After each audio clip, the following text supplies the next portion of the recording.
નમસ્કાર નિર્માણ ન્યૂઝની વિશેષ રજૂઆત સાથે હું છું યજ્ઞ ત્રિવેદી। દર્શક મિત્રો, નિર્માણ ન્યૂઝની આજની વિશેષ રજૂઆતમાં વાત કરવાની છે ગુજરાત વિધાનસભાની 2022ની ચૂંટણીમાં જે પ્રમાણે પરિણામ અત્યારે હાલ તો જે અનએક્સપેક્ટેડ હતું। તમામ રાજકીય પંડિતો વિચારતા હતા કે આ વખતે 2022ની વિધાનસભાની ચૂંટણીમાં 2 તબક્કામાં મતદાન થવાનું છે। મતદાન ક્યાંક ઓછું થયું છે અને આ મતદાન તો ઓછું થયું છે, પણ તેની સાથે આ વખતે પરિણામ કેવા પ્રકારનું રહેશે તેને લઈને અત્યારે તો સવાલ હતો। પણ તેની વચ્ચે ગુજરાત વિધાનસભાની ચૂંટણીનું જે પરિણામ તો અત્યારે સામે આવી ગયું છે, સામે આવ્યું છે, પણ ક્યાંક અનએક્સપેક્ટેડની સાથે સાથે જ્યારે ભારતીય જનતા પાર્ટીની વાત કરીએ, ભારતીય જનતા પાર્ટી આ વખતે ગુજરાતમાં ક્લીન સ્વીપ કરી હોય તેવું સ્પષ્ટપણે અત્યારે તો જોવા મળી રહ્યું છે। બીજી બાજુ ગુજરાત કોંગ્રેસની વાત કરવામાં આવે તો 17 જેટલી તેમની પણ સીટો છે, આમ આદમી પાર્ટીની 5 અને જે અન્ય આ વખતે ક્યાંક જીત્યા હોય તેવું પણ સ્પષ્ટપણે જોવા મળી રહ્યું છે। 4 જેટલી બેઠકો તેમની પણ છે। ઉત્તર ગુજરાત લઈ લો, મધ્ય ગુજરાત લો, સૌરાષ્ટ્ર કચ્છ લો કે પછી દક્ષિણ ગુજરાત લો, તમામ દ્વારા આ વખતે જે ઘણી મહત્વની આ વખતે જે કહી શકાય ફાઇટ જોવા મળી હોય તેવું સ્પષ્ટપણે અત્યારે તો જોવા મળી રહ્યું છે। આ તમામ પરિસ્થિતિમાં આપણે આજે આ ગુજરાત વિધાનસભાની ચૂંટણીનું જે પરિણામ સામે આવ્યું છે તેને લઈને ચર્ચા વિચારણા કરીશું। આ ચર્ચા વિચારણા કરવા માટે મારી સાથે જોડી ગયા છે ડૉક્ટર હેમંત ભટ્ટ કે જેઓ ભાજપના નેતા છે, સાથે જ રત્નાબેન વોરા આપણી સાથે જોડાયા છે કે જેઓ કોંગ્રેસના નેતા છે, સાથે ડૉક્ટર પ્રદીપ મલિક કે જેઓ રાજકીય વિશ્લેષક છે, વરિષ્ઠ પત્રકાર છે, સાથે શૈશવભાઈ વોરા જોડાયા છે કે જેઓ બ્લોગર છે, સાથે જ વાસુદેવભાઈ પટેલ જોડાયા છે કે જેઓ રાજકીય વિશ્લેષક છે। જે આપ સર્વનું સૌથી પહેલાં તો નિર્માણ ન્યૂઝમાં સ્વાગત છે। વાસુદેવભાઈ, સૌથી પહેલી શરૂઆત હું આપનાથી કરીશ। ગુજરાત વિધાનસભાની ચૂંટણી આપણે છેલ્લા 45 દિવસથી આ મુદ્દાને લઈને ચર્ચા વિચારણા કરી રહ્યા છે કે આ વખતે ગુજરાત વિધાનસભાની ચૂંટણીમાં શું થશે, કેવી રીતની પરિસ્થિતિ સર્જાશે, પણ આ તમામ પરિસ્થિતિની વચ્ચે આજે રિઝલ્ટ જે પ્રમાણે અત્યારે તો જોવા મળી રહ્યું છે, કંઈક અનએક્સપેક્ટેડ રિઝલ્ટ આવે તેવી પણ જે શક્યતાઓ હતી ને જે પ્રમાણે ભારતીય જનતા પાર્ટીએ 150 પ્લસ એટલે કે 150 ઉપર જે અત્યારે તો જે સીટો ઉપર જીત મેળવી હોય તેવું સ્પષ્ટપણે જોઈ શકાય છે। સૌથી પહેલી આપની પ્રતિક્રિયા। ભારતીય જનતા પાર્ટી સાથે ગુજરાતના મતદાતાઓનું જે બોન્ડ જે ડેવલપ થયો હતો એ બોન્ડ છે એ ઇન્ટેક રહ્યો। એના જે મતદાતા હતા એ મતદાતા ભારતીય જનતા પાર્ટી એટલે સત્તા પક્ષ સાથે જ રહ્યા, અને વિપક્ષના જે મતદાતાઓ હતા, જે સત્તા પક્ષની સામે જે લોકો મત આપતા હોય છે એવા વિપક્ષના જે મતો છે એ મતોમાં જે વિભાજન થયું, એટલે કોંગ્રેસ એવું માનતી હતી અત્યાર સુધી કે જેટલા પક્ષ અમને જેટલા મત મળે છે એ કોંગ્રેસના મતો છે, એને બદલે એ વિપક્ષના મતો હતા એ અત્યારે ક્લિયર થયું। એટલે કોંગ્રેસનો પોતાનો જે મતદાતા છે એ અત્યારે 26-27% જે હોય એ રહ્યો, અને બાકીનો મતદાતા છે એ જેને એન્ટી ઇન્કમ્બન્સી કહો કે વિપક્ષનો મતદાતા કહો એ મતદાતા હતો, એટલે એ આપમાં ટ્રાન્સફર થયો છે। એટલે મૂળ તો જે મતદાતાઓની જે વોટ જે છે એ પેટર્નમાં થોડો બદલ થયો છે, બાકી એનું જે પર્સન્ટેજ જે છે પાર્ટીને એટલે સત્તા પક્ષને મત મળે ને વિપક્ષને મત મળે એમાં બહુ મોટો તફાવત આવ્યો હોય એવું નથી દેખાતું। આ તો આપણી જે ચૂંટણીની પ્રક્રિયા છે એ પ્રક્રિયામાં આવા જેને કહી શકાય એવા પ્રકારના રિઝલ્ટ ડેવલપ થાય, એવા પ્રકારની જે આપણે ત્યાં રાજકીય જે સિસ્ટમ છે, પાર્ટીઓની સિસ્ટમ આવી છે, અને આપણે ત્યાં આપણને પણ ખબર છે કે આપણા દેશમાં જે રાજકીય પક્ષો જે રીતે અસ્તિત્વમાં આવ્યા છે ચૂંટણી પંચના એક ઓફિસ ઓર્ડરને કારણે, એલોટમેન્ટ ઓફ સિમ્બોલના કારણે, એને કારણે રાજકીય પક્ષો કેવી રીતે બનાવવા અથવા તો રાજકીય પક્ષો બન્યા પછી ઉમેદવાર કેવી રીતે નક્કી થાય, મતદાતાઓને જ્યારે પાવર મળેલો છે અને એ ટ્રાન્સફર થઈને એમએલએ પાસે જાય છે, પ્રતિનિધિ પાસે જાય છે, તો મતદાતાઓ જે છે એ પોતે પોતાનો ઉમેદવાર નક્કી કરે એવી કોઈ પ્રક્રિયા ચૂંટણી પંચે આપવાને બદલે જે પાર્ટીઓ ઉપર ગયું છે, એટલે એને કારણે જે મૂળભૂત રીતે બંધારણમાં જેનો વિચાર નથી થયો એવા વિચારો હોવાને કારણે આપણને એવું દેખાય છે કે મતની પેટર્ન તો એની એ જ છે, પણ મત વિભાજનને કારણે જે રિઝલ્ટ બદલાય છે, અને ક્લીન સ્વીપ એટલે વિધાનસભા જ, કારણ કે સત્તા ટ્રાન્સફર થઈને વિધાનસભામાં જાય છે, એટલે સત્તા જે છે એ ક્લીન સ્વીપના ફોર્મમાં ગઈ। વોટિંગ પર્સન્ટેજ લગભગ એનું એ જ છે, સત્તા પક્ષનું વિપક્ષનું। એટલે આ જે પ્રક્રિયાઓ લોકશાહીમાં છે આ ક્યાંક ને ક્યાંક ઘાતક પણ છે। એટલે બધા જ રાજકીય પક્ષોએ અથવા તો આ દેશના પ્રબુદ્ધ નાગરિકોએ હજુ પણ ફેર વિચારણા કરવાની જરૂર છે કે દેશમાં પક્ષીય રાજનીતિ હોવી જોઈએ કે શું હોવું જોઈએ, બંધારણીય પ્રાવધાન શું છે, એની ઉપર ફરી આ દેશમાં ચર્ચાઓ થવાની આવશ્યકતા છે। કારણ કે મતદાતાઓની પાસે જે આપણે ત્યાં જે મતદાતાને જે મળી છે એ જ એક વખત મતદાન કર્યા પછી જે એના હાથમાંથી જે પાવર ગયો છે, મતદાતા પાસે પાવર છે, 2 પાવર છે, કાયદો બનાવવાનો, સરકાર રચવાનો, એ પાવર ટ્રાન્સફર થાય છે એમએલએમાં, કારણ કે અપ્રત્યક્ષ લોકશાહી સ્વીકારી છે। તો એ જે સ્વીકારી છે ત્યારે આ બધા જે વિષયો છે એને કારણે જે આપણને જે એકદમ જેને અપસેટ સર્જાયેલા દેખાય છે ને એનું ક્યાંક ને ક્યાંક સમાધાન હોવું જોઈએ, જેથી કરીને મતના પર્સન્ટેજને પણ ક્યાંક હોય અથવા તો ઉમેદવાર નક્કી કરવાની પ્રક્રિયામાં પણ આજે પોલિટિકલ પાર્ટીનું હાઈકમાન્ડ પોતાને જે ઠીક લાગે છે એવા ઉમેદવારો આપી શકે છે અને પાર્ટી આપે એ ઉમેદવારને મત દઈને જીતાડવા એવી જે આખી મતદાતાઓમાં જે માનસિકતા ક્રિએટ થઈ છે, ડેવલપ કરવામાં આવી છે, એના પણ અનેક સમસ્યાઓ આમાં છે. એટલે લગભગ 233 સાંસદો એવા છે કે ગુનાહિત ઇતિહાસવાળા છે. એમાં કંઈક રાજકીય હશે જુદા વાત છે, પણ મોટા ભાગના લોકો જે છે એ ગુનાહિત ઇતિહાસવાળા ત્યાં સુધી પહોંચી શકે છે એનો પણ વિચાર કરવાની જરૂર છે. એટલે આજે ચુનાવી જે પ્રક્રિયા જે દેશમાં જે ડેવલપ થઈ છે એની ઉપર પુનઃ વિચારણાની આવશ્યકતા તો છે જ. આજે તો ભારતીય જનતા પાર્ટીએ જે પરફોર્મન્સ કર્યું છે ગુજરાતમાં, જે વર્ષોથી એનો જે બોન્ડ થયો છે છેલ્લા 20-25 વર્ષથી, એ ઇન્ટેક રહ્યો છે, એમાં કોઈ બદલ નથી થયો.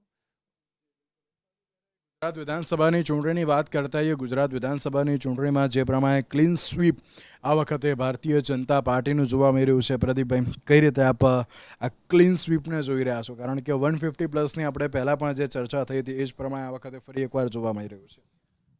શરૂઆતમાં તો ભાજપને પણ વિશ્વાસ નહોતો કે 150 ટચ કરી શકીએ. એ લોકો કહેતા હતા ખરા કે 150 અમારા લક્ષ્ય છે અને લઈશું અને પહોંચીશું, પણ મને લાગતું હતું અને લોકોને લાગતું હતું કે કદાચ that is only to enthuse the વર્કર્સમાં જુસ્સા ભરવા માટે એ લોકો કહેતા હતા કે 182માંથી 182 લઈ લઈશ, પછી 150 લઈ લઈશ. પણ યજ્ઞભાઈ, લાસ્ટ ટાઈમ અમે લોકો વાત કરતા હતા અને અમે લોકો એ જ ચર્ચા કરતા હતા કે at the back of their mind એ તો હતી જ કે લક્ષ્ય 150 છે અને એ લોકો પૂરું પાડે છે. પણ એના માટે થોડીક એમને ફેવરેબલ સર્કમસ્ટાન્સીસ પણ આવી ગયા. આપની એન્ટ્રી થઈ અને જે રીતે વસુદેવભાઈ કીધા કે ભાજપાના મતમાં કોઈ વિશેષ વધારો નથી. 49%થી અત્યારે જે ફિગર્સ આવે છે આપની સામે, છેલ્લા ચૂંટણીમાં 49% હતો અને આ વખતે કદાચ 53% કહેવાય છે. તો એમાં કોઈ વિશેષ વધારો થયો નહીં, પણ જે ઓપોઝિશનના જે વોટ્સ છે એને જે વિભાજન થઈ એના બહુ જ મોટા ફાયદા, અપ્રત્યાશિત ફાયદા ભાજપાને થઈ ગયા છે. મુબારકબાદ એમને, ચોક્કસ અભિનંદન ભાજપાને. પણ ભાજપાને એ પણ સોચવાની રહ્યું કે સત્તા આવી ગઈ છે, નેક્સ્ટ વોટ. સત્તા તો ચોક્કસ આવી ગઈ છે અને અપેક્ષિત હતી કે સત્તા ફરીથી એમની પાસે જ રહેશે, પણ જે લોકો પાસે જે મુદ્દાઓ છે, ઇન્ફ્લેશન, મોંઘવારીની મુદ્દા, બેરોજગારીની મુદ્દા, હેલ્થ ફેસિલિટીઝની મુદ્દા, અવારનવાર જે રેગ્યુલર ઇન્ફ્રાસ્ટ્રક્ચર હોય છે, ફિઝિકલ ઇન્ફ્રાસ્ટ્રક્ચર, રોડ્સની વ્યવસ્થા સામે એથી નકારી નહીં શકાય અને લોકો વારંવાર એને એ વાત સામે આવી છે. High court has intervened so many times કે રોડ સહી કરો ને આમ કરો ને તેમ કરો.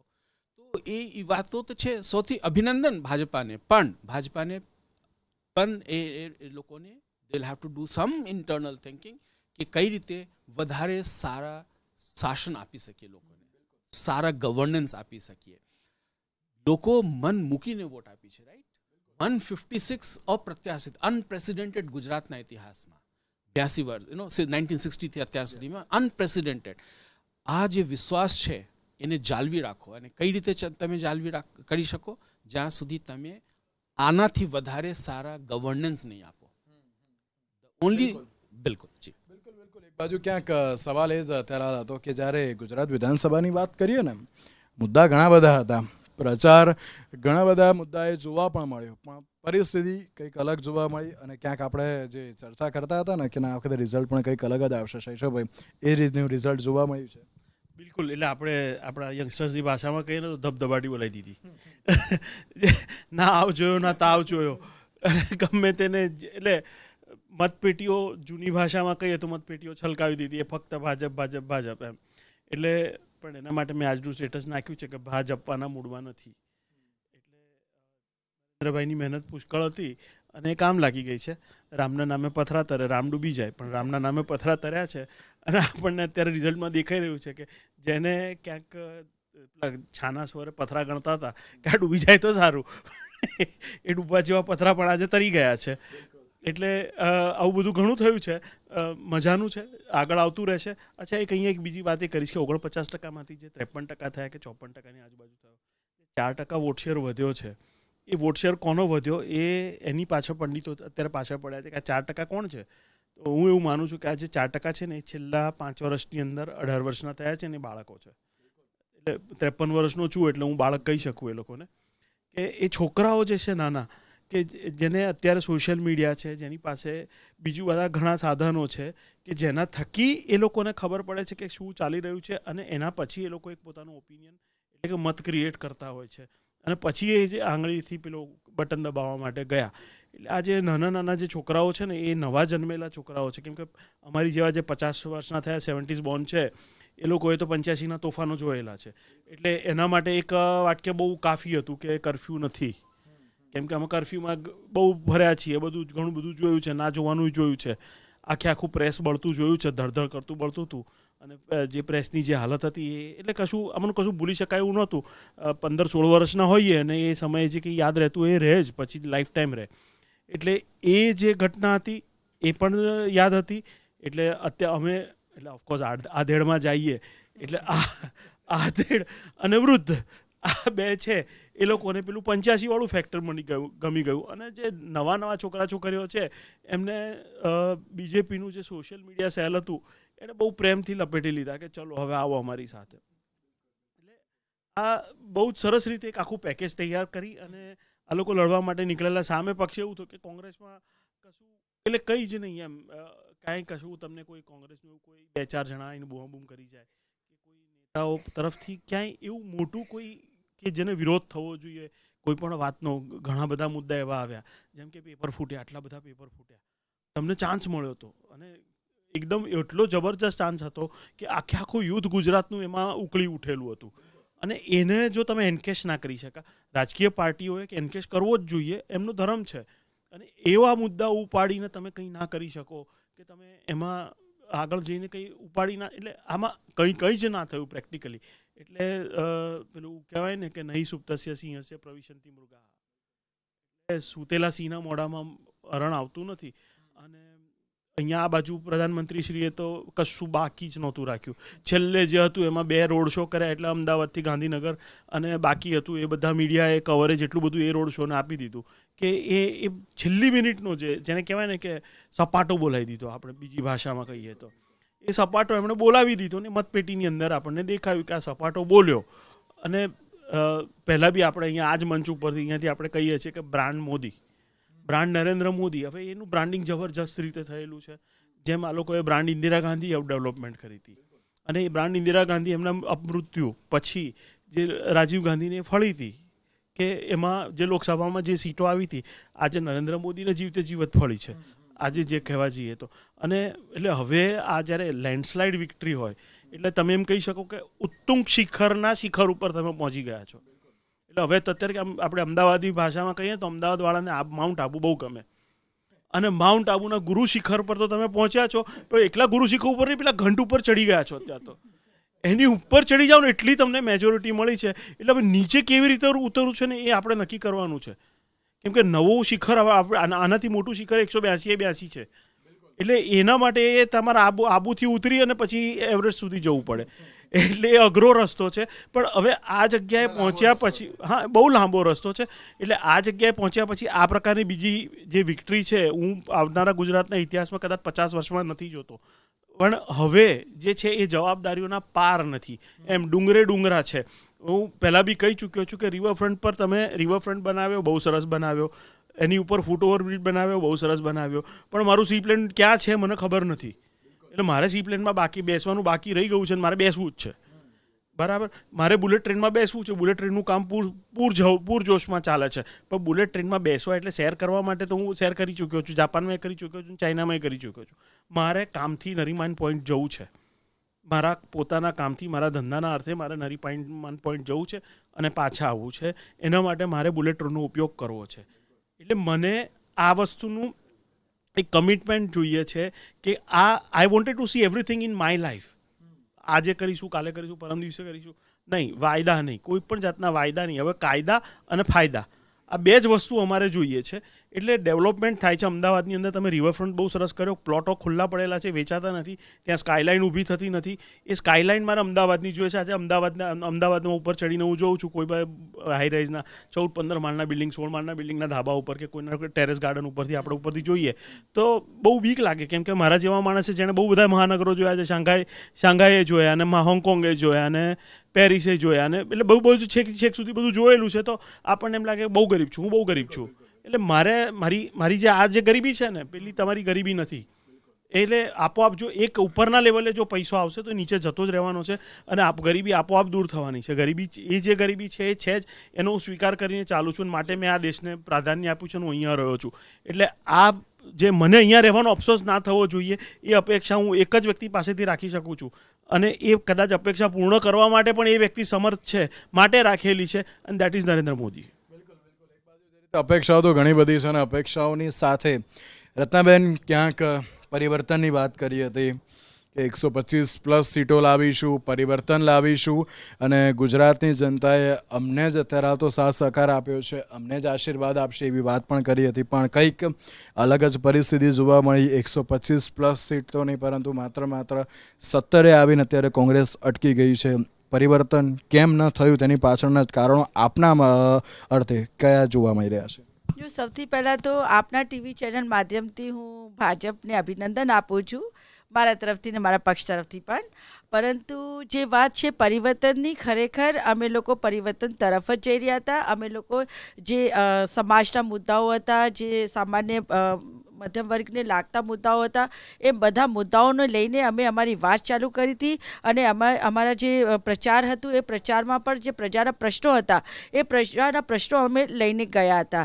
હવે અહીંયા જે પરિસ્થિતિ ઊભી થઈ છે તો જો જીતા વો સિકંદર, તો એવી રીતે હવે ભાજપ જીતી છે તો ખરી, પરંતુ મારું એવું કહેવું છે કે ભાજપ એકલી જ જીતી છે એવું નથી. ભાજપે પોતાના સામ દામ દંડ ભેદ બધું કરીને જીતી છે અને એની અંદર જ્યાં એને લાગ્યું કે અપક્ષો ઉતારવા જોઈએ, અપક્ષો ઉતાર્યા, અપક્ષોની ફોજ ઉતારી દીધી. સાથે સાથે ભાજપે આમ આદમી પાર્ટીનો પણ સહારો લીધો છે અને આમ આદમી પાર્ટી ફક્ત ને ફક્ત ભાજપની બી ટીમ તરીકે જ આવી છે અને એનું એક જ મકસદ છે કે ગમે તે થાય ભાજપનું અને આમ આદમી પાર્ટીનું, કે કોંગ્રેસ આગળ ના આવવી જોઈએ, કોંગ્રેસનું વોટ બેંક ના વધવું જોઈએ અને કોંગ્રેસના વોટ બેંકમાંથી કેટલું શેર અમે લઈ શકીએ છીએ એ જોવાનું કામ આમ આદમી પાર્ટીએ કર્યું હતું. આપે જોયું મીમને ઉતારી, મીમે 13 સીટો ખાલી લડી છે. તો મીમ કેમ આવી 13 સીટો લડવા માટે? એના કાર્યકર્તાઓ ક્યાં હતા? એમનું બૂથ લેવલનું આયોજન ક્યાં હતું? પરંતુ ફક્ત ને ફક્ત મુસ્લિમ સમાજમાં પાર્ટીશન કરવા માટે અને બાયફિકેશન કરવા માટે જ મીમને ઉતારી હતી. એવી જ રીતે મેં કીધું કે તમે જુઓ ગાંધીનગર જે કોર્પોરેશનની સીટ હતી, ગાંધીનગર આખી કોર્પોરેશન કોંગ્રેસ જીતતી હતી, પરંતુ જ્યારે આમ આદમી પાર્ટી આવી તો 44માંથી 41 સીટો બગડી ગઈ અને 41 સીટોમાં પછી બીજેપી આવી ગઈ. તો આ જ હાલત એ લોકોએ અત્યારે વિધાનસભામાં કરી છે. અધરવાઇઝ કોઈ એવું નથી કે બધાને ભાજપ ગમતી જ હોય છે એટલા માટે ભાજપ આવી છે. એ બિલકુલ ખોટું બધાનું અભિગમ છે. ઠીક છે, હું તો ફરી કહીશ કે ભાઈ નરેન્દ્રભાઈ મોદી છે, એમનું એક ફેસ વેલ્યુ ચાલે છે, છતાંય એમની જે સભાઓ હતી એ ખાલી ગઈ છે. લોકોએ જોયું છે, સોશિયલ મીડિયાએ જોયું છે. એ બોલતા હતા અને એમના જે પેડ કરેલા જે બહેનો ભાઈઓ લાયા હતા એ નીકળતા જોયા છે. ખાલી ગઈ હોત, એમણે તમે મુદ્દા આધારિત અત્યારે રાજનીતિ કરી હોય તો આ પ્રકારની પરિસ્થિતિઓ ના જોવા મળી તો ક્યાંક કોંગ્રેસનું જે પ્રદેશ નેતૃત્વ તો તમે ઉતાર્યું હતું અત્યારે મેદાનમાં, કામ પણ કરી રહ્યું હતું, સભાઓ પણ કરી હતી, તો ક્યાંક તમારાથી થોડી ઘણી કંઈક ચૂક રહી ગઈ હોય તેવું નથી લાગતું? દેખો, પાર્ટી જ્યારે લડતી હોય છે તો પોતાની રીતે પૂરા જ દલબલની સાથે લડતી હોય છે અને કોંગ્રેસ પર લડી છે તો પૂરી દલબલની સાથે લડી છે અને ચૂકનો કોઈ સવાલ જ નથી, કારણ કે અમે રાષ્ટ્રીય પાર્ટી છીએ અને 135 વર્ષ જૂની પાર્ટી છે. અમારું પોતાનું એક ઇતિહાસ છે. નહીં કરી શકીએ, પણ અમારો પોતાનો એક ઇતિહાસ છે અને અમારી એક વિચારધારા છે. અમે અમારી વિચારધારાને વળગી રહેનારી પાર્ટી છીએ અને અમે લોકો જ્યારે પક્ષમાં ઉમેદવારોને પસંદ કર્યા છે તો વિનેબિલિટીને ધ્યાનમાં રાખીને જે પસંદ કર્યા છે. આજે આપ જુઓ, જે ભારતીય જનતા પાર્ટી હતી એમના 12 ધારાસભ્યો તો નિષ્કાસિત કરી દેવામાં પાડ્યા અને એવી રીતે 7 જે એમના હોદ્દેદારો હતા એમને પણ નિષ્કાસિત કરવામાં આવ્યા. 5 એમના અપક્ષો ઊભા હતા અને પૂરા પ્રયત્નો કર્યા છતાં પણ ભાજપમાં જે તકલીફો ઊભી હતી એ પૂરી નહોતી થઈ ઇલેક્શનના એન્ડ દિવસ સુધી. અમારા લોકોના વિસ્તારોમાં અમે જોઈએ છીએ કે ત્યાં તો જે ચૂંટાયેલા કોર્પોરેટરો હતા એ લોકો ધારાસભ્યની સાથે રાઉન્ડ ઉપર પણ નહોતા નીકળતા અને ત્યાં બધું પ્રાંતવાદ ને ઘણું બધું ચાલતું હતું અને પછી એકદમથી આ ધબડકો થયો છે. હવે માનીએ છીએ કે જીત તો થઈ તો જીત છે, પરંતુ એની પાછળ ઘણા બધા મેં કીધું એમ કે સામ દામ દંડ ભેદ બધું અપનાવવામાં આવ્યું છે. પ્રશાસન પૂરું લાગી ગયેલું, પોલીસ તંત્ર પૂરું લાગી ગયેલું, એટલે ચૂંટણી તંત્ર લાગી ગયું હતું, બધું એક જ તરફીમાં લાગી ગયું હતું કે ગમે તે થાય ભાજપને જીતાડવી છે. અને આ ક્લિયર કટ મેસેજ હતું કે જો અહીંયાથી ભાજપ હારવાની હતી તો અગર હારેત તો મતલબ આખા ભારતમાંથી જતી રહેવાની હતી. 2024 એમના હાથથી નીકળવાની હતી. એટલા માટે બધું તંત્રનું ઇસ્તેમાલ અને એનું ગેરઉપયોગ કરીને પણ ભાજપ જીતી છે. હું એ ફરીવાર કહીશ કે એવું નથી કે આ ભાજપની જીત છે કે ગુજરાતના લોકોની જીત છે. આ દંડ જે સામદામ દંડભેદ કર્યું છે, જે જોડતોડ કર્યું છે, એના માટે ભાજપ જીતી છે.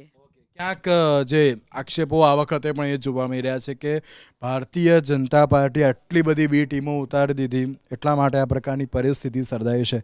શું કહેવાય હેમંતભાઈ આપનું? યજ્ઞભાઈ, આજે ગુજરાત વિધાનસભાની ચૂંટણીઓના પરિણામોમાં જે ભારતીય જનતા પાર્ટીની અભૂતપૂર્વ અને ઐતિહાસિક જીત થઈ છે એને માટે પહેલાં તો આપણી ચેનલના માધ્યમથી ગુજરાતના સૌ જનતા જનાર્દનને નતમસ્તકે વંદન કરી અને તેમનો હૃદયપૂર્વક ભારતીય જનતા પાર્ટીના પ્રત્યેક કાર્યકર વતી આભાર માનું છું. અને એના કારણોમાં જઈએ તો બહુ જ મોટું અને મહત્ત્વનું કારણ હોય તો તે પ્રધાનમંત્રી શ્રી નરેન્દ્રભાઈ મોદી છે.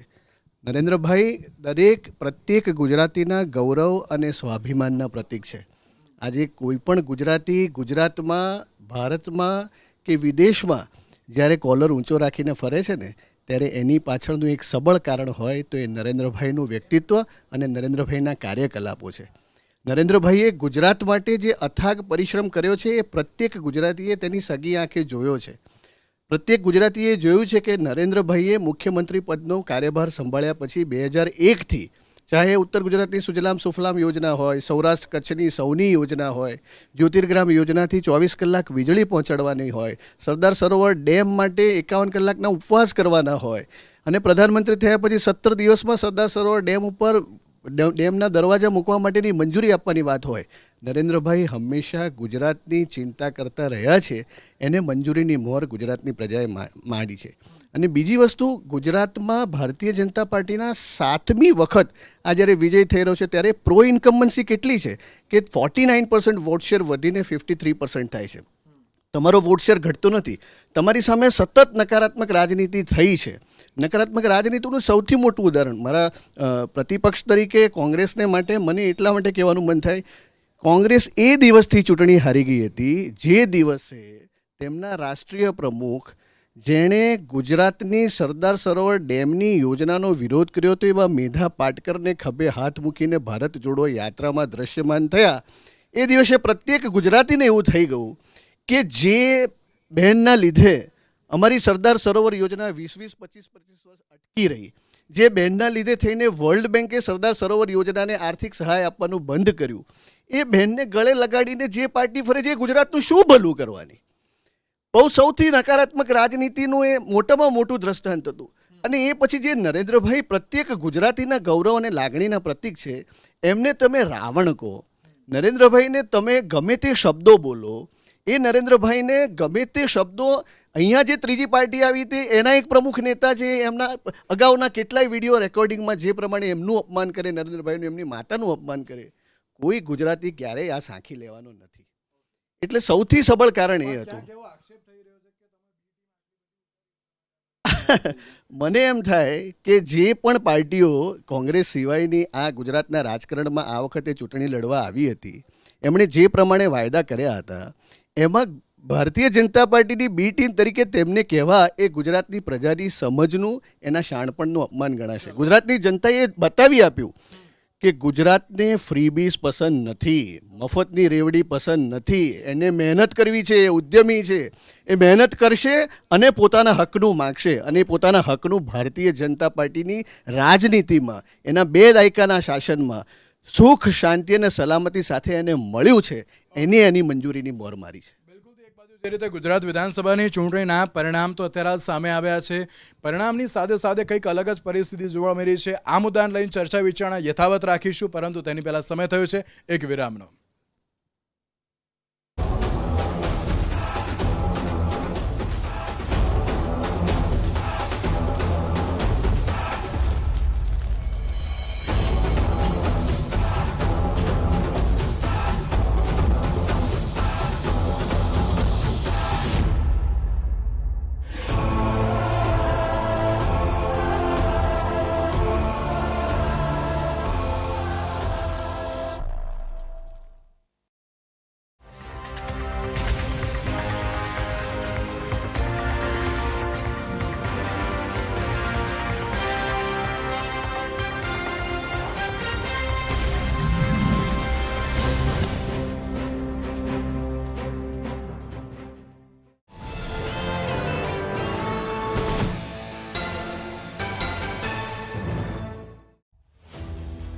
ગુજરાતમાં જામ્યો ચૂંટણીનો ખરાખરીનો જંગ. રાજકીય પક્ષોની વચ્ચે જામશે કાંટાની ટક્કર. ભાજપ કોંગ્રેસ અને આપ વચ્ચે ત્રિપાંખીયો જંગ.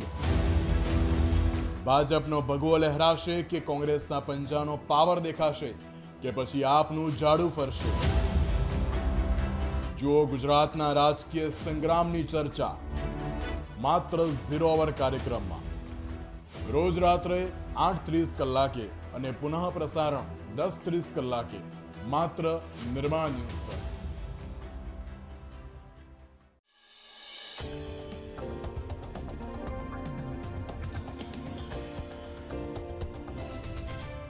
પ્રજાએ 15 લાખ જતા કર્યા છે, એ તો એને મળ્યા નથી.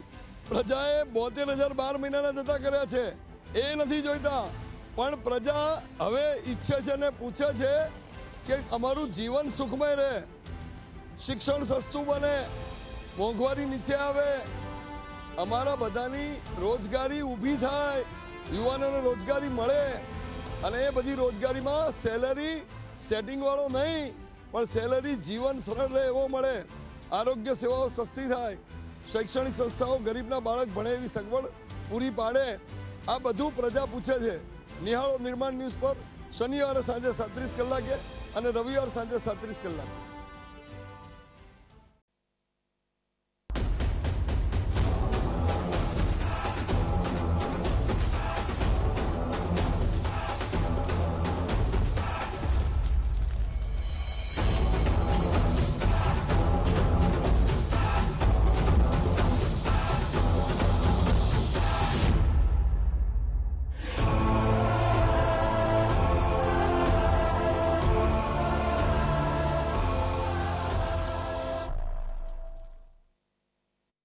નમસ્કાર, નિર્માણ ન્યૂઝની વિશેષ રજૂઆતમાં ફરી એકવાર આપનું સ્વાગત છે. આપણે ચર્ચા વિચારણા કરી રહ્યા છીએ ગુજરાત વિધાનસભાની ચૂંટણીના પરિણામને, અને પરિણામ ક્યાંક આ વખતે ચોક્કસ રસપ્રદ તો જોવા મળી રહ્યું છે. આ મુદ્દાને લઈને જ ક્યાંક વાસુદેવભાઈ, આપને એક પ્રશ્ન કે સૌરાષ્ટ્ર કચ્છની વાત કરવામાં આવે કે પછી દક્ષિણ ગુજરાતની વાત કરવામાં આવે, ત્યાં એક મહત્વનો આ વખતે જે કહી શકાય કે ટાસ્ક હતો ભારતીય જનતા પાર્ટી માટે.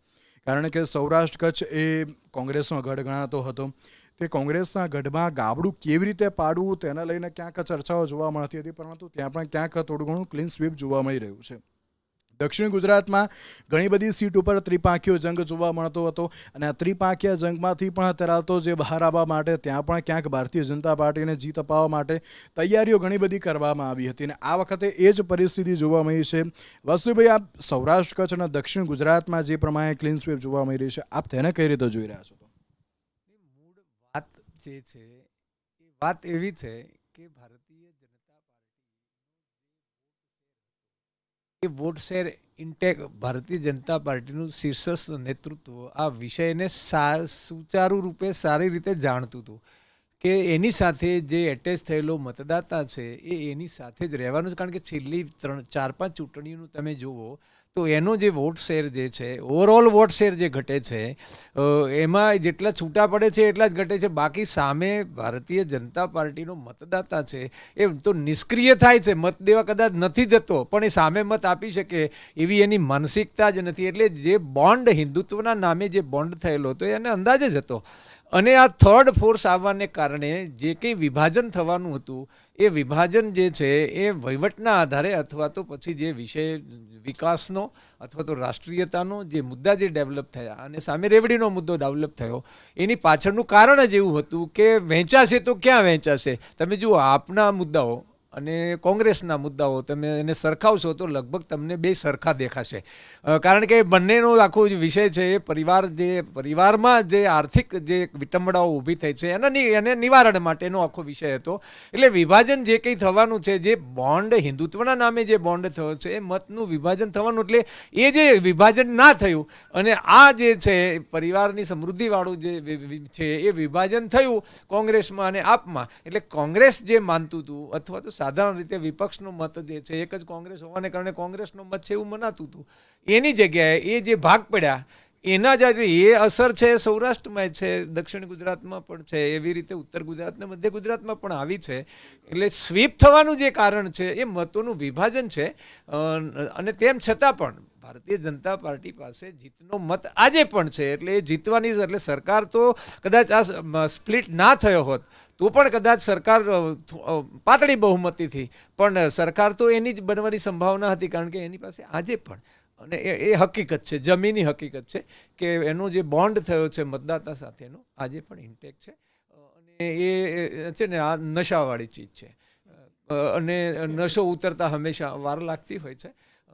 અને બીજું એવું છે કે મૂળભૂત રીતે દેશ આઝાદ થયો એ પછી દેશની જે સાંસ્કૃતિક ધરોહર, આ ભારત દેશ એક જ માત્ર એવો દેશ છે કે જે મુદ્દાઓને લઈને આઝાદ થયો હતો એ મુદ્દા બાજુમાં મૂકીને નવા મુદ્દાઓ પર શાસન વ્યવસ્થાઓ ગોઠવણી, બંધારણ અમલમાં આવ્યું.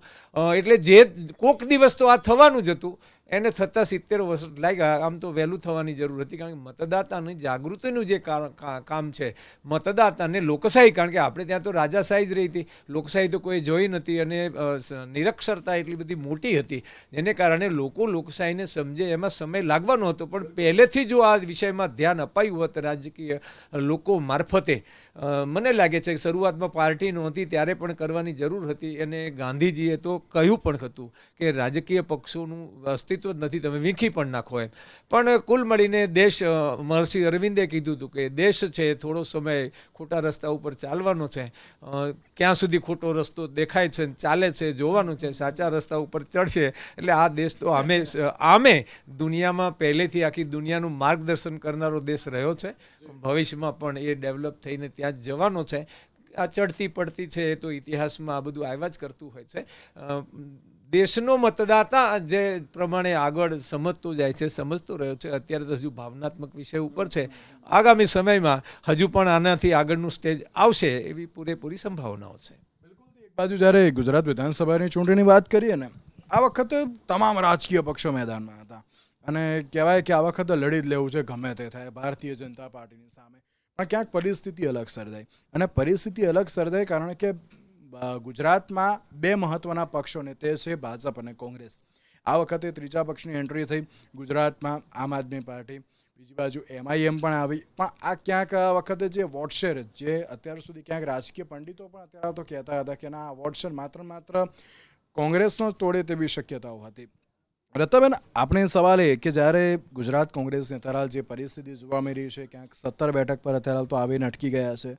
હવે ગુજરાત કોંગ્રેસની રણનીતિ શું હશે, કેવી રીતે હવે જાહેર જનતાના ફરી એકવાર પ્રશ્નો ઉઠાવશે, કારણ કે આ પ્રકારની જે પરિસ્થિતિ જોવા મળી રહી છે? સ્વાભાવિક છે, અમે અમારા પક્ષમાં જે ગુજરાત પક્ષની નેતાગીરી છે એ મનોમંથન કરશે, પછી અમારી કેન્દ્રીય નેતાગીરી છે એ પણ મનોમંથન કરશે, અને આના પરિણામ જે આવ્યા છે એના પછી બધાના પરિણામોની એક બેઠકની સમીક્ષા કરવામાં આવશે. તો એ તો સ્વાભાવિક છે કે અમે રાજકીય પક્ષ છીએ તો આગળ કેવી રીતે કરવું, શું કરવું, કઈ સ્ટ્રેટેજી અપનાવી, એ તમામ મુદ્દાઓ ઉપર અમે દરેક સીટને લઈને ચર્ચા વિચારણા કરીશું. અને અમારી આ સ્ટ્રેટેજી રહેલી જ છે કે અમે મનોમંથન કરીએ જ છીએ.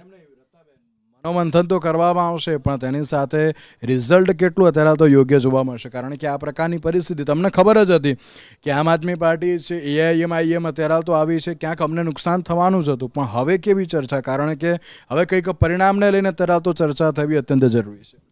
એ જ મેં કીધું ને કે હવે આજે પરિણામ આવ્યું છે ને અત્યારે અમારી પાર્ટીમાં કે અમારા કામગીરીમાં કોઈ ચેન્જીસ આજે એ તો થશે જ નહીં. પરિણામ આવી ગયા છે, અમે લોકો બેસીશું, અમારી પાર્લામેન્ટરી કમિટી બેસશે, બધા ટિકિટો ઉપર ચર્ચાઓ કરવામાં આવશે, ઉમેદવારો ઉપર ચર્ચા કરવામાં આવશે. પછી આમ આદમીનો ઇફેક્ટ તો અમને હતું જ કે બી આ આમ આદમી પાર્ટી ભાજપની બી પાર્ટી છે. અમે ત્યારે પણ કહેતા હતા, પ્રચારમાં પણ કહેતા હતા. આપણે જોયું હશે કે અરવિંદ કેજરીવાલજી જ્યારે પણ પોતાનું ભાષણ કરતા તો એક જ વાત કરતા કે કોંગ્રેસને વોટ ના આપતા. અને અરવિંદ કેજરીવાલજી તમે જાણો છો એમ કે શાની ઉપજ છે, 2012માં જ્યારે અન્ના આંદોલન થયું, અન્ના હજારે, ત્યારની એમની ઉપજ છે, અને ત્યારથી એમની પેદાઈશ થઈ છે. અને પોતે અરવિંદ કેજરીવાલ કહે છે કે મારો પરિવાર તો RSSનો પરિવાર છે, અને હું પોતે RSSની વિચારધારાથી વળગી રહું છું. તો એ BJPની જે બી પાર્ટી છે તો એના ઉપર લોકોને થોડુંક વિશ્વાસ વધુ વધી ગયું, અને એટલા માટે એ લોકોએ આમ આદમી પાર્ટીને પણ મતો આપ્યા છે. અને અરવિંદ કેજરીવાલ તો પોતે કહે છે કે ભઈ નોટ ઉપર તમે એક તરફ ગણપતિજીનો અને લક્ષ્મીજીનો ફોટો લગાવી દો. એટલે આ બધી વાતો જે છે ને એ બધી વાતો ક્લિયર કટ બતાવે છે કે ભારતીય જનતા પાર્ટીની બી પાર્ટી છે અને અમને હરાવવા માટે જ અને અમારું વોટ શેર લેવા માટે જ આવી હતી અને એ પોતાની રીતે સક્સેસ થઈ છે. અને ભારતીય જનતા પાર્ટી પાસે આજે એટલો અઢળક પૈસો છે અને એટલી મોટી વિશ્વની સૌથી મોટી પાર્ટી છે એટલે પૈસાથી તમે શું નથી કરી શકતા, બધું ખરીદી લેવાય છે અને ખરીદી લેવાઈ ગયું છે. અને એટલા માટે જ દુરુપયોગ 100%, 110% હું તો કહું છું કે સત્તાનો પૂરો દુરુપયોગ થયો છે અને આગળ પણ થશે. અને મારે એક સવાલનો જવાબ આપો. તમે જ્યારે પ્રદેશ નેતૃત્વ આ વખતે અમે બધાએ ચર્ચા કરી હતી કે કોંગ્રેસનું આ વખતનું જે પ્રદેશ નેતૃત્વ જે કામ કરી રહ્યું છે એ ખૂબ જ જે સારી રીતે અત્યારે તો આગળ વધી રહ્યું છે. ક્યાંક વડાપ્રધાન નરેન્દ્ર મોદીએ પણ કહ્યું હતું કે કોંગ્રેસ જે ખાટલા બેઠકો કરી રહી છે પણ કંઈ થવા નથી. એટલે ક્યાં એમને પણ ખબર હતી કે ના અત્યારે તો જે પ્રદેશ નેતૃત્વ છે અત્યારે ગામડામાં જઈ રહ્યું છે અને કામ કરી રહ્યું છે. પણ તમારું જે રાષ્ટ્રીય નેતૃત્વ હતું અને મુખ્ય રાહુલ ગાંધી અને પ્રિયંકા ગાંધી તે જ ન જોવા મળ્યા. ક્યાંક તેમની એબ્સન્સ અત્યારે તો ક્યાંક વધારે પડતી નડી ગઈ હોય તેવું નથી લાગતું? ના, હું એ વાતમાં બિલકુલ સહમત નથી. જુઓ, આપ જુઓ, હિમાચલ પ્રદેશમાં રાહુલ ગાંધીજી એક વખત નથી ગયા, છતાં હિમાચલમાં અમે સરકાર બનાવી છે અને પ્રિયંકાજી ત્યાં હિમાચલમાં જ એક્ટિવ હતા. રહી વાત રાહુલ ગાંધીજી ગુજરાતમાં નથી આવ્યા, એ વાત પણ ખોટી છે. એ ઇલેક્શન પહેલાં પણ ગુજરાતમાં આવ્યા હતા, ઇલેક્શન પછી પણ ગુજરાતમાં આવ્યા છે, સુરતમાં આવ્યા હતા અને એક બે જગ્યાએ એમનું વિઝિટ હતું જ. અને અમારું ટાર્ગેટ હજી પણ ઘણું લાંબુ છે, અમારું મિશન બહુ લાંબુ છે. અમે આખા દેશના જે ગરીબો છે એના માટે લડી રહ્યા છીએ. વખતની વાત કરી, હું ક્યાં ખોટો ના હો તો વાસુદેવભાઈ મને કરેક્ટ કરજો. ગઈ વખતે 2017ની જ્યારે વિધાનસભાની ચૂંટણી હતી ત્યારે કંઈક રાહુલ ગાંધીએ 30થી વધારે સભાઓ ગુજરાતમાં કરી હતી અને તેનું ક્યાંક ઇમ્પેક્ટ પણ આ વખતે જે સારો એવો જોવા મળે, એ વખતે એવો સારો જોવા મળ્યો. તો આ વખતે ક્યાંક એબ્સન્સ જ ક્યાંક કોંગ્રેસને નડી ગયું હોય તેવું નથી લાગતું? ના, હવે તો એક વાત કહું, આજે જો રાહુલ ગાંધીજી આવ્યા હોત અને આ જ રિઝલ્ટ આવ્યું હોત તો પછી તમે એ જ કહેવાના હતા કે લો રાહુલ ગાંધીજી આવ્યા તો શું થઈ ગયું. તો અમારા માટે તો તમે બે બાજુ સંભળાવો છો, આવે તોય મુશ્કેલ અને ના આવે તોય મુશ્કેલ. એટલે હું તો ક્લિયર કટ કહીશ કે ચલો સારું તો નથી આવ્યા, આવા જ પરિણામોમાં જો અગર એ આવી ગયા હોત તો સારું જ થયું છે. હું તો કહું છું. એક આક્ષેપ એવો જોવા મળ્યો હતો કે ગુજરાત કોંગ્રેસે આ વખતે ગાંધી પરિવારનો બહિષ્કાર કર્યો. તે વાત સાચી હતી? તો નો, એ તો બિલકુલ ખોટી વાત છે. આ તો ખાલી મીડિયાની વાત હશે કાં તો પછી લોકોએ અંદર ચગાયેલી વાતો હશે. અત્યારે તો વોટ્સએપનો જમાનો છે, ઘણી બધી વાતો નીકળ્યા કરે છે પણ 100% વાતો સાચી નથી હોતી. જી હેમંતભાઈ, આપ કંઈ કહેવા માંગો છો? ભાઈ, રત્નાબેન જ્યારે એમ કહે ને કે શામ દામ દંડ ભેદથી આ પરિણામ આવ્યું છે, ત્યારે મને એવું થાય આપણે ગુજરાતની ખૂબ સમજુ શાણી અને ડાપણ જેનામાં ખૂબ છે એવી ગુજરાતની જનતાના જે મત છે એનો જે નિર્ણય છે એનું અપમાન કરી રહ્યા છે. અને બીજી બાબત એ છે કે હજી ગુજરાતની અને કોંગ્રેસની જે પ્રાદેશિક નેતાગીરી છે ને એ બાબત સમજવામાં ઊણી ઉતરે છે કે કોંગ્રેસના રાષ્ટ્રીય નેતૃત્વએ એમને નધણીયતા છોડી દીધા હતા. એમને ખબર હતી કે ગુજરાતનું પરિણામ આ જ આવવાનું છે જે આજે દેખાય છે. એ પરિણામનું જે ઠીકરું છે એ રાષ્ટ્રીય નેતૃત્વના માથે ના ફૂટે. 2024ની લોકસભાની ચૂંટણીઓને માટે એક મોટો ગંભીર પ્રશ્ન એમના નેતૃત્વ માટે અને ખાસ કરીને નહેરુ ગાંધી પરિવાર માટે ઊભો ના થાય એટલા માટે ઈરાદાપૂર્વક રાહુલ ગાંધી હોય, પ્રિયંકા ગાંધી હોય, કોંગ્રેસનું શીર્ષસ્થ નેતૃત્વ હોય, એણે ગુજરાતમાં ચૂંટણી પ્રચારને એવોઇડ કર્યો છે. નહીં તો કેન યુ ઇમેજિન ભારત જોડો યાત્રા જે કેરાલાથી નીકળી છે અને જ્યારે ગુજરાતમાં વોટિંગ થઈ રહ્યું છે એ વખતે મધ્યપ્રદેશમાંથી પસાર થાય છે. Why not in Gujarat? શને માટે ગુજરાતને એવોઇડ કરો છો? એની પાછળનું કારણ છે કોંગ્રેસની રાષ્ટ્રીય નેતાગીરીને ખબર છે કે ગુજરાતમાં નરેન્દ્રભાઈની અને ભૂપેન્દ્રભાઈની સરકાર ડબલ એન્જિનની સરકારે કરેલા કામો ધરાતલ પરના છે. આપણે ગમે તેવી નકારાત્મક રાજનીતિ કરીશું તે છતાં ગુજરાતની જનતાના આશીર્વાદ ભારતીય જનતા પાર્ટીને મળવાના છે. ના ભૂલવું જોઈએ કે જ્યારે વડાપ્રધાન નરેન્દ્ર મોદીએ આટલો મોટો રોડ શો કર્યો ગુજરાતમાં અને એમણે અમિત શાહે જે પ્રમાણે આટલી બધી સભાઓ કરી, ક્યાંક તેના કારણે જ અત્યારે તો ભારતીય જનતા પાર્ટીને આટલી બધી જે સીટો મળી છે. યજ્ઞભાઈ, હજી હું કહું છું કે નરેન્દ્રભાઈ અને અમિતભાઈ તો ગુજરાતના આપણા પોતિકા છે અને ગુજરાતમાં જ્યારે વિધાનસભાની ચૂંટણીઓ હોય ત્યારે ગુજરાતમાં પ્રચાર કરવા ન આવે એવું શક્ય જ ન બને.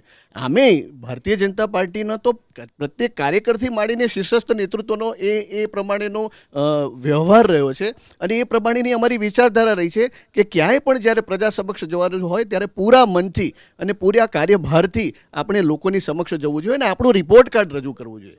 નરેન્દ્રભાઈ જ્યારે પણ આવ્યા ત્યારે દરેક સભામાં એમણે શું કામ કર્યા છે કેન્દ્ર સરકારે કે રાજ્ય સરકારે એ મૂક્યા. બીજી અગત્યની બાબત યજ્ઞ એ કીધું, હંમેશા એક વાત જ્યારે ચૂંટણી પરિણામો આવે છે ને ત્યારે એવું થાય છે કે BJP is an urbanise party, rural એરિયામાં એનો કોઈ ઇન્ગ્રેસ નથી. પણ આજના પરિણામોએ સાબિત કર્યું છે. આપણે ત્યાં અનુસૂચિત જાતિ જનજાતિની 40 બેઠકો છે. આ 40 બેઠકોમાંથી 34 બેઠકો ભારતીય જનતા પાર્ટીએ કબજે કરી છે. અને હજી એ વાતનું કહું કે 2021ના ફેબ્રુઆરીના તમે રિઝલ્ટ જુઓ, 31માંથી 31 જિલ્લા પંચાયતો આવતી હોય, તમારી 231માંથી 208 જેટલી તાલુકા પંચાયતો આવતી હોય, 81 નગરપાલિકામાંથી 75 નગરપાલિકા જીતતા હોય, મોસ્ટ અર્બનાઇઝ ગુજરાત હોવા છતાં પણ રૂરલ એરિયામાં ભારતીય જનતા પાર્ટીનું પ્રભુત્વ છે. હવે એ વિશ્લેષકોથી માંડી સૌએ એ બાબતનો સ્વીકાર કરવો જોઈએ. અને એ એટલા માટે છે કે કૃષિ માટે હોય, ડબલ ડિજિટનો ગ્રોથ કૃષિમાં ગુજરાતમાં છેલ્લા 2 દાયકાથી હોય. This is unbelievable. પાણીની જે સમસ્યા છે, કૃષિ માટેનું જે ભારતીય જનતા પાર્ટીનું ડેડિકેટેડ વર્ક છે, ઇટ ઇઝ અનબિલિવેબલ. અને દેટ હેઝ બીન એક્સપિરિયન્સ્ડ. આજે વનબંધુ કલ્યાણ યોજનાની અમે જ્યારે વાત કરતા હતા કે અમે 1 લાખ કરોડ રૂપિયા એક પહેલા ફેઝમાં ખર્ચ્યા છે, બીજા ફેઝમાં 1 લાખ કરોડ રૂપિયા ખર્ચાવા જઈ રહ્યા છે. આદિવાસી વનબંધુ પંથકનો આખો એ સિનારીઓ જો ચેન્જ થયો હતો ભારતીય જનતા પાર્ટીના શાસનમાં ત્યારે ઘણી વખત એમ થતું હતું કે ના, this is propaganda of BJP. But it is not. આદિવાસી ભાઈ બહેનો હોય, વનબંધુ ભાઈઓ હોય, અમારા રૂરલ એરિયાના ગ્રામીણ મત વિસ્તારો હોય, એમણે આજે ભારતીય જનતા પાર્ટીને ખોબલે મત આપીને આજે જે એક પ્રકારનું ભ્રમિક વાતાવરણ જે ઊભું કરવામાં આવ્યું હતું એને આજે નિરસ્ત કર્યું છે. ક્યાંક એક સવાલ આ વખતે જે પ્રદીપભાઈ એ પણ જોવા મળી રહ્યો છે કે ગુજરાત વિધાનસભાની ચૂંટણીમાં મેં ક્યાંક રત્નાબેને જે પ્રશ્ન કર્યો એ જ આપણે હું કરી રહ્યો છું કે જે કેન્દ્રીય નેતૃત્વની જે કહેવાય કે અત્યારે તો આવવું બહુ જરૂરી હતું, આવે પ્રચાર પ્રસાર કરે, ક્યાંક મહત્વનો જોવા મળતો હતો. બીજેપીએ 40 જેટલા સ્ટાર પ્રચારકો ઉતારી દીધા. નો ડાઉટ કોંગ્રેસે પણ ઉતાર્યા હતા, પણ મેં જે પ્રમાણે એક સવાલ કર્યો કે ગાંધી પરિવાર આ વખતે એટલો બધો વધારે ન જોવા મળે, ક્યાંક તે તેમને નડી ગયું, ક્યાંક એમ કહી શકાય કોંગ્રેસને? મને નથી લાગતું, કેમ કે રાહુલ ગાંધી છેલ્લા ચૂંટણીમાં આવ્યા હતા અને કોંગ્રેસને સારા એવા સીટ મળી હતી, પણ that was not because of Rahul Gandhi. એ સમયની જે મર્યાદાઓ હતી એ એક પર્ટિક્યુલર સમુદાય, પાટીદાર લોકો, એ લોકો ગુસ્સામાં હતા ભાજપાથી, એ વિમુખ થઈ ગયા હતા અને એની અસર પડી ત્યાં. પછી સુરતના લોકલ નિકાય ચૂંટણીમાં પણ એની અસર પડી. તો it was because of a caste ઇક્વેશનના લીધે ફટકા પડી હતી. અને એ કાસ્ટના અથવા આ સમુદાયને ભાજપાએ બહુ ક્લેવરલી, બહુ ચતુરાઈથી પાછળ પોતાના they have attracted them back to them. શીર્ષસ્થ નેતાઓ જે હતા, જે લોકોએ જે ત્રિપુટી હતા એ સમયના, ત્રિપુટીમાંથી 2 લોકોને પાછળ પોતામાં લઈ લીધા. અને તો એ એક રીઝન છે.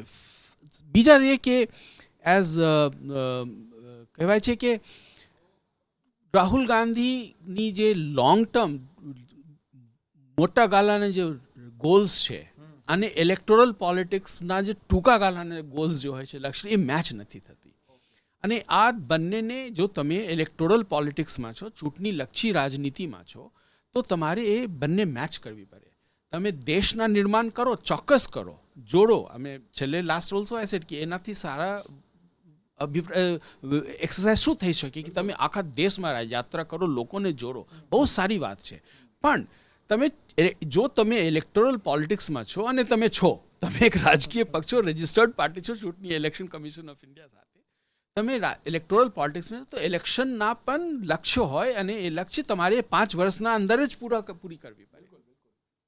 જુઓ ભાજપાને, એ લોકો કહે છે કે ઇલેક્શન મશીનરી છે. ભાઈ, શાના માટે ઇલેક્શન મશીનરી નહીં રહે? They are into electoral politics. બીજા રાજ્યો, બીજા સંગઠનો છે એ ઇલેક્શનમાં નથી, તો એ લોકો આખા વર્ષ પ્રચાર નથી કરતા. ભાજપાના જે સંઘ છે એ લોકો ઇલેક્શનમાં નથી આવતા અને because they are not in electoral politics, તો એ લોકો પ્રચાર નથી કરતા, પ્રત્યક્ષ પ્રચાર નથી કરતા, રાઈટ? પણ જો તમે ઇલેક્ટોરલ પોલિટિક્સમાં છો તો ઇલેક્શનના જે સ્ટેપ્સ હોય, જીતવી હોય ને, સેન્ચુરી આમે જ નહીં લાગે. પહેલાં તમારે 1 રન કરવી પડે, પછી 25 કરવી પડે, પછી 50, પછી 75, પછી તમે 99 ઉપર જાઓ અથવા 98 ઉપર જાઓ, તમે ચોક્કા મારો કે છક્કા મારો. પણ એના પહેલાં 98 રન તમારે બનાવવી પડે સેન્ચુરી માટે, રાઈટ? અને એ તબક્કાવાર તમારે કરવી પડે. સો તમારે જે લોંગ ટર્મ ગોલ અને મીડિયમ ટર્મ ગોલ અને શોર્ટ ટર્મ ગોલ એક અલાઇનમેન્ટ હોવી જોઈએ જો તમે એ ચૂંટણી જીતવા માંગતા હો. જો તમે ના હું દેશને એક કરીશ તો બહુ સારી વાત છે, આખા દેશ તમને સપોર્ટ કરશે દેશમાં એક કરતા, પણ તમને સત્તા નહીં આપે પછી. જ્યારે ક્યાંક ગુજરાત વિધાનસભાની ચૂંટણીની વાત કરતા અને તેમાં પણ શેષવભાઈ આપ છેલ્લે શું કહેવા માંગશો? હવે ભારતીય જનતા પાર્ટીની ફરી એકવાર સરકાર છે, શું એક આશા અને અપેક્ષાઓ જોવા મળી છે અને આપ પણ વચ્ચે કંઈક કહેવા માંગતા હતા? હા, એટલે અત્યારે હવે એવું છે કે ગઈ વિધાનસભામાં તો એવું હતું કે 99 હતા, 99થી આગળ વધતા છેલ્લે જ્યારે વિધાનસભાનો અંત આવ્યો ત્યારે ઘણું બધું સીટો વધી ગયેલી દેખાઈ. એટલે એક એ જે કોંગ્રેસની જેને કહેવાય ને કે ધીમે કોંગ્રેસને ખાવાની ચાલુ કરી દીધેલી અને કોંગ્રેસ ખવાઈ ગઈ બહુ પ્રેમથી. એટલે અત્યારે આ વખતે એક એવું થયું કે આકાશાત પતિતમ તો એમ યથા ગચ્છતિ સાગરમ સર્વદેવ નમસ્કાર કેશવમ પ્રતિ ગચ્છતિ. એટલે બધાએ નોટાના બી જે બટન દબાવવાનું એ ભૂલી અને કોંગ્રેસને બી એટલે બહુ ઓછા વોટ કદાચ ગયા છે કે ભાઈ જવા દો, એના કરતાં ભાજપને જ આપી દો. એટલે અલ્ટિમેટલી એ ત્યાં થવાનું છે. હવે એક્સપેક્ટેશન એવું રહેવાનું કે ભાઈ હવે કોંગ્રેસમાંથી 17 છે એ રહેવા દેજો, એટલે 17માંથી 7 ના કરી નાખતા. પહેલી વસ્તુ ત્યાં છે. અચ્છા, બીજી વસ્તુ એ છે કે જવાબદારી પુષ્કળ છે. જેટલી મોટી મેજોરિટી છે એટલી જ મોટી જવાબદારી છે અને મંત્રીમંડળ બનાવવાની એક લિમિટ હોય છે, અમુક મર્યાદા છે. એટલે હવે આગળ જે છે સત્તાની સાઠ મારી અને એ જે ખેલ આપણને જોવા મળતા હતા કે એવું બધું ભાજપ જેને શિસ્તબદ્ધ પાર્ટી કહીએ છીએ, કેડર બેઝ પાર્ટી છે, એટલે એની પાસેથી અપેક્ષા ઘણી બધી છે. અને ક્યાં કેટલા ખરા નીવડે છે, કસોટીની એરણે ચડ્યા છે અને એમણે ઈચ્છા કરી છે માટે એ લોકો કસોટીની એરણે આવ્યા છે. આપણે ઘેરથી પકડીને નથી લાવ્યા. તો એ પ્રકારનું વાણી વર્તન ન કરે અને એટલે બહુ આટલી મોટી મેજોરિટી હોય એટલે ત્યારે એક એરોગન્સ પણ કદાચ ક્યાંક આવતું હોય છે. તો એ એરોગન્સ આપણને એમાં જોવા ના મળે એવી અપેક્ષા સાથે મને લાગે છે કે આપણે પૂર્ણ કરીએ. રતાબેન, છેલ્લે આપ શું કહેવા માંગશો? ખાલી 30 સેકન્ડ. ભાઈ, હું તો નટશેલમાં આ જ કહીશ કે અમે ભલે ચૂંટણી હાર્યા છીએ પણ હિંમત નથી હાર્યા. કભી તો સુબહ આएगी અને આવશે. અમે અમારા રીતે કામમાં લાગી રહીશું અને અમે ઓફકોર્સ અમે કોન્ફિડન્ટ છીએ જ. અને મેં કીધું ને, કભી તો સુબહ આएगी. ઇલેક્શન હારે हैं पर हिम्मत नहीं. જવાબદારીઓ હેમંતભાઈ વધી ગઈ છે, ફરી એકવાર સરકાર છે, હવે કઈ રીતે કામ કરશો? ખાલી 30 સેકન્ડ. શૈશવભાઈએ જે કહ્યું ને એમાં મારે નમ્રતાપૂર્વક કહેવું છે. એમણે કહ્યું કે મારે સી પ્લેન જોવું છે, મારે બુલેટ ટ્રેન જોવી છે. જો રોરો ferry service Bharatiya Janata party શરૂ કરીને એને મેન્ટેન કરી શકતી હોય ને તો એમનો જે ભરોસો છે ને એ કહે છે એની સાથે કે આ સરકાર પૂરી કરી શકશે. અને એ જ આજના યુવા વર્ગની પણ એ આશા અને અપેક્ષાઓ છે. અને ભારતીય જનતા પાર્ટી નમ્રતાપૂર્વક પૂર્ણ પ્રયત્ન સાથે ભારતીય જનતા પાર્ટીનો એક કાર્યકર અને રાજ્ય સરકાર અને કેન્દ્ર સરકાર ગુજરાતના જે કોઈ સ્વપ્ન છે, યુવાઓના સ્વપ્નો છે, મહિલાઓના સ્વપ્નો છે, કિસાનોના સ્વપ્નો છે, આપણા છેવાડાના માનવીના સ્વપ્નો છે, એને પૂરો કરવા માટે પોતાની જાન માન જાનની બાજી લગાવી દેશે. બાજુ જે રીતે ગુજરાત વિધાનસભાની ચૂંટણી અત્યારે તો પરિણામ તો જે ઘણા બધા જોવા મળી રહ્યા છે અને તેની સાથે આ પરિણામની સાથે હવે કેવા પ્રકારની પરિસ્થિતિ સર્જાશે ગુજરાત વિધાનસભાની ચૂંટણીમાં પણ ગુજરાતના અલગ પ્રશ્નો આ વખતે ઘણા બધા જોવા મળતા હતા. અને તમામ પ્રશ્નોની વચ્ચે ફરી એકવાર ગુજરાત વિધાનસભાની ચૂંટણીમાં ભાજપનો ભગવો લહેરાયો છે. હવે તેઓ કેવી રીતે કામ કરશે આવનારા સમયમાં તે તો આવનારો સમય બતાવશે. તેની સાથે હેમંતભાઈ, રત્નાબેન, પ્રદીપભાઈ, સાથે શૈશવભાઈ અને વાસુદેવભાઈ, આપ સર્વેનો આભાર અમારી સાથે ચર્ચા વિચારણામાં જોડાવા માટે. તો દર્શક મિત્રો, આજની આ વિશેષ રજૂઆતમાં બસ આટલું જ આપશો. નમસ્કાર.